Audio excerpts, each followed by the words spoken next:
Hi everyone, this is Giacomo, and today we are going to analyze a very popular investment strategy, which is a two-fund portfolio made by VTI and VXUS ETF. So we are going to use Awalit as investment analysis platform, and we are going to use the Awalit backtesting feature. So first, we need to create a portfolio. So the portfolio that we are going to create for this strategy is the VTI VXUS 7030 allocation. So we are going to simulate a $10,000 investment, and we are going to use two instruments, two ETFs. So the first one is VTI. So I will give you some information about this strategy for people that are not familiar with it. So VTI includes the total US stock market. So it includes the S&P 500, which is the 500 largest companies, and also mid-cap companies and small-cap companies of the US market. And then we have the VXUS, which is the Vanguard Total Stock Market ETF, which includes developed markets and emerging markets, excluding the US stock market. To give you some information, this portfolio is very popular because it is simple, because it holds only two ETFs. It gives, let's say, a global diversification, but also has some limitations. So from this backtest, we want to try to understand what are these limitations. So we are going to create the backtest form. So we use the 7030 allocation and we choose this portfolio. We will start from 2000 from June 2011, and this is the first limitation of this backtest because VXUS has been created in 2011, so it will run for 15 years. We will use the constant mix strategy with a 0% rebalance and an annual rebalance because we want that every year the strategy will rebalance to the target allocation, which is the 70-30 allocation that we chose. And we are going to benchmark this strategy against the S&P 500, which is the benchmark that we are using, which is the, as I said before, the 500 largest companies of the US market. Then we create the configuration and we are going to backtest this configuration. So the first thing that we can see is the return, which is about 370%. So we are going to check the results. So in Awalit, you can see that first you have all the configuration details. You also can see the portfolio composition. Then we have a quick look at the performance.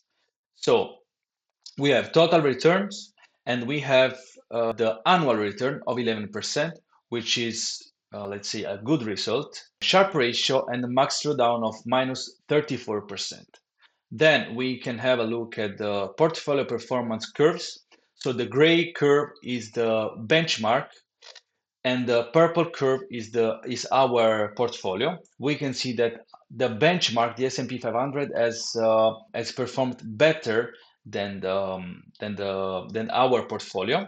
So our portfolio return was 372%. The S&P 500 has returned 565% with an outperformance of almost minus 200%.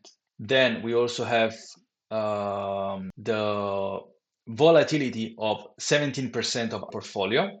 And we can also say that the reason why our has performed worse the S&P 500 is because in the last decade, the US market has very well performed, while the international exposure has performed worse than the US market. But it doesn't mean that in the future it will be the same. So let's say that we need to be in considering this information. Then with Awalit, you can also understand what happened during the rebalance. So like for example, in the first year, so to have the initial allocation, the target allocation. So the portfolio, we needed to sold 2.9% of US stock, the US ETF, and 2.9% of the VXUS ETF. And then you can see this for every year, basically. Then we have the advanced metrics. So the best year in terms of return was 2019. The worst year in terms of drawdown was 2020 in the pandemic period. We can also have details for the returns of every year the portfolio. So let's say that the bear market for our strategy was 2015, 2018, and 2022. As we know, the recent bear market, and 2026 it is going not really good at the moment, but we are only in April. And we have the information about the volatility, about the Sharpe ratio, drawdown, and also like a summary table where you can see all of these details. Obviously, you can run yourself this simulation, and you can also see all the results yourself. Then we have the correlation matrices. We said last time we are using quarterly matrices because it is important to have correlation matrices in different time periods. So, for example, we are going to choose randomly some time periods, for example, 2015 Q1, with a correlation of almost zero, which is a diversification. Then we have Q2 with also the same situation, Q2 2015. But then, for example, if we see what happened during the pandemic, which is in Q1 2020, we have that the correlation is pretty high. So that means that the assets are moving together in the same direction. Or, for example, in 2022, also the correlation was 0.57, but in Q3 was around 0.89. So you need to really be careful when you want to create a portfolio because you want that the asset move in always in the same direction. We can also launch our AI analysis. So our AI into the real results and doesn't have hallucination because it reads the real performance of our portfolio. So for portfolio, we can see that the overall rating at the moment is 6.0 and the risk profile is 4.0. So the overall rating, it gives you some ratings on the correlation, on the performance, volatility. So it reads all of this detail and it tells you also the strengths of this portfolio was a good return that was 11% per year with, let's say, lower volatility respect to the benchmark, even though it's really like a little bit lower. And it also gives you some weaknesses. For example, as we said before, it's not really like from other asset classes. The portfolio is 100% equity. Then there is like a significantly underperformance respect to S&P 500 benchmark. There are also other information that you can see from the analysis. For example, as we said before, like in 2014, the correlation was zero, which is good. So you can see that your portfolio is well diversified, but it was very high in 2014 or 2025. Let's say that correlation, it is normal somehow, but you need to build your strategy. Then the second thing that I want to show from this analysis is also will happen if we change the allocation strategy from the 70-30 to the 60-40 or the 80-20. Then I'm going to backtest this portfolio that we have already created. So for example, let's see the 60-40 allocation.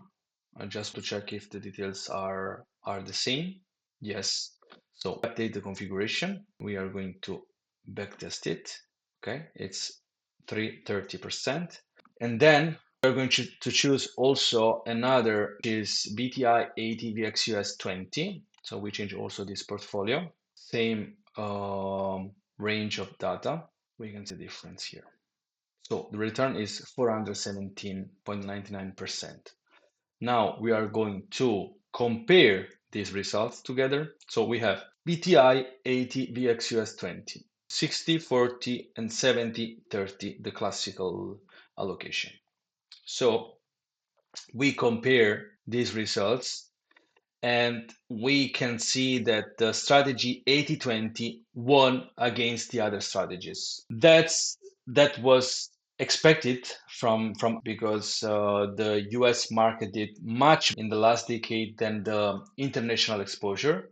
And then it means that, if we add more of the US market, of course, we will have a better result in our backtest. You can see it here. So the 80-20 won against the other strategies, and obviously the S&P 500 won against all the portfolio allocation.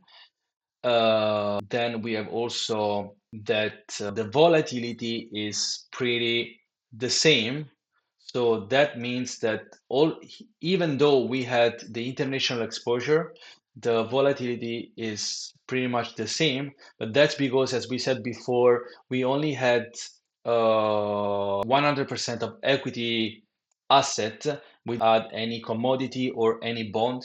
So that means that, of course, we are having a similar volatility as well as the max drawdown. So what I would like to say is that it doesn't really matter if we choose a 60-40 or a 70-30 allocation, because the backtest cannot really predict the future, and there are some years where the US market can be stronger than the international exposure, and also vice versa. So what you need to do is to choose a strategy and to stick with it. And also, if you can really test different strategies, different asset classes, you can also understand that you can really vary your volatility, your max drawdown. And that, for me, is important to build a portfolio and to be aware of your portfolio.